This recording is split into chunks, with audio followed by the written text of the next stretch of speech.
Mchungaji Rebeka Nduku alizaliwa tarehe 31 Disemba usiku wa kuamkia tarehe 1 Januari, siku ambazo zilikuwa na maana kubwa katika maisha yake kutokana na tarehe yake ya kuzaliwa. Ilionekana kama ilikuwa ni mwanzo wa hadithi ya kipekee, lakini hadithi hii haikuwa ya kawaida. Hadithi hii ilikuwa ni ya kujitolea, imani na kumtumikia Mungu kwa namna ya kipekee. Alipokuwa na umri wa miaka 7, mchungaji Rebeka alipokea wito wa kipekee kutoka kwa Mungu kupitia maono aliyokuwa nayo. Alikuwa akifanya jambo la kawaida, kimba kwa sauti mbili kwa wakati mmoja, hadi ghafla mwangaza mkali ulipojaa angani, na wakati wa mwangaza huo ndio kiumbe kitakatifu kilishuka kutoka angani hadi kwa kitanda chake. Kiumbe hicho kilimuita mara 2 kwa jina lake na kumuitisha vitabu vya nyimbo na Biblia. Aliimba kisha kikamwambia mfuate, na akamfuata kutoka nje chini ya mpera, na akaniongelesha mambo mengi, ila mawili tu ndio anayakumbuka: nifuate nami nitakulinda.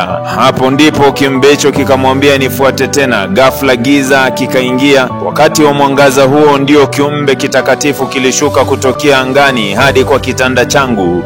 Aliniita mara 2 kwa jina langu na kuniitisha vitabu vya nyimbo na Biblia. Aliniambia nifuate, na nikamfuata kutoka nje chini ya mpera. Kaniongelesha mambo mengi, ila mawili tu ndio yanayakumbuka: nifuate nami nitakulinda. Hapo ndipo wakaniambia tena nimfuate. Ghafla giza lilishuka toka juu mwangani. Alipokuwa na umri wa miaka 7, mchungaji Rebeka alipokea wito wa kipekee kutoka kwa Mungu kupitia maono aliyokuwa nayo. Alikuwa akifanya jambo la kawaida, kiimba kwa sauti 2 kwa wakati mmoja, hadi ghafla mwangaza mkali ulijaa angani. Wakati mwangaza ulipoisha, aliona kiumbe kitakatifu kilichotokezea mbele yake. Kiumbe huyo alizungumza na Rebeka akimwambia kuwa Mungu alikusudia kumtumikia kwa njia maalum. Alipewa wito wa kuendelea na huduma yake na kuleta vitabu vya nyimbo na Biblia kwa wengi. Alikuwa na hofu, lakini alijua moyoni mwake kuwa kulikuja wito wa kumtumikia Mungu. Hapo ndipo maneno ya kiumbe huyo yalipoingia katika moyo wake: nifuate nitakulinda. Hata hivyo, safari ya maisha yake haikuwa rahisi.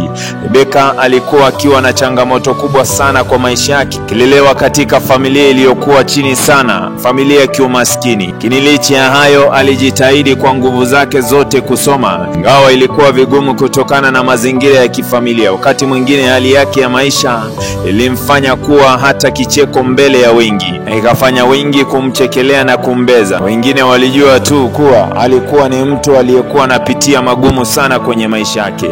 Hata hivyo, alijua kuwa yote haya yalikuwa sehemu ya safari yake ya kiroho. Hukuwa na shaka kuwa alikuwa katika agano na Mungu, na alijua kuwa safari yake ya kwanza ilikamilika salama kwa msaada wa Mungu. Wakati huu, licha changamoto alizozipitia, maisha ya mchungaji Rebeka sasa yamejaa furaha isiyokuwa na kifani.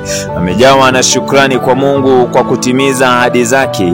Alijivunia kuona jinsi huduma yake ilivyoguza maisha ya watu wengi. Uimbaji wake umekuwa daraja la kuleta watu wengi kwa Yesu. Katika maisha yake aliwahi kuwa youth camp speaker, na maelfu ya vijana na wanafunzi walikabidhi maisha yao kwa Yesu kupitia yeye. Pamoja na huduma yake, mchungaji Rebeka alijitolea katika mashule ya upili na katika Moffat Bible College, ambapo alisomea theolojia na ushauri. Huduma zake zilifikia mbali zaidi, akiwa mchungaji, mshauri na mwalimu wa vijana na watoto, akiwaonyesha njia za kiroho na kuongoza katika maisha bora. Alihudumu pia katika Muli Children's Family na Dr. Charles Secondary School, akitoa msaada wa kiroho kwa watoto na vijana wa maeneo mbalimbali. Mafanikio hayakukosa kumfuata mchungaji Rebeka.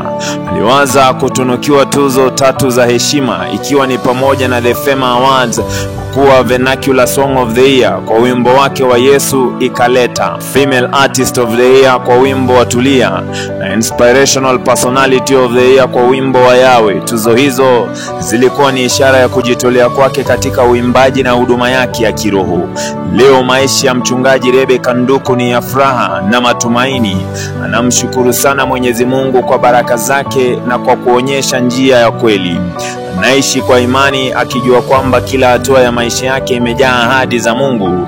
Katika kila nafasi yeye hutangaza ujumbe wa imani kwa wingi na anatoa ushauri kwa kila mtu kuishi maisha ya Kristo. Msikilizaji wangu, niruhusu leo nimpongeze binti huyu kwa ile kazi anayoifanya, na kutoka kwa tasnia mzima ya Sauti ya Dhahabu nisaidie kabisa kumpa maua yake mchungaji Rebeka kwa ile kazi anayoifanya. Nisikilize mchungaji Rebeka, kutoka kwa tasnia mzima ya Sauti ya Dhahabu tunakuenzi sana, kutoka kwetu tunakutambua sana.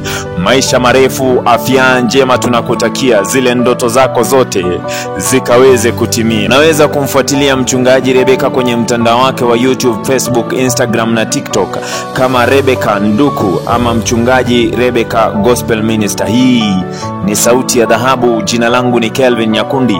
Hakika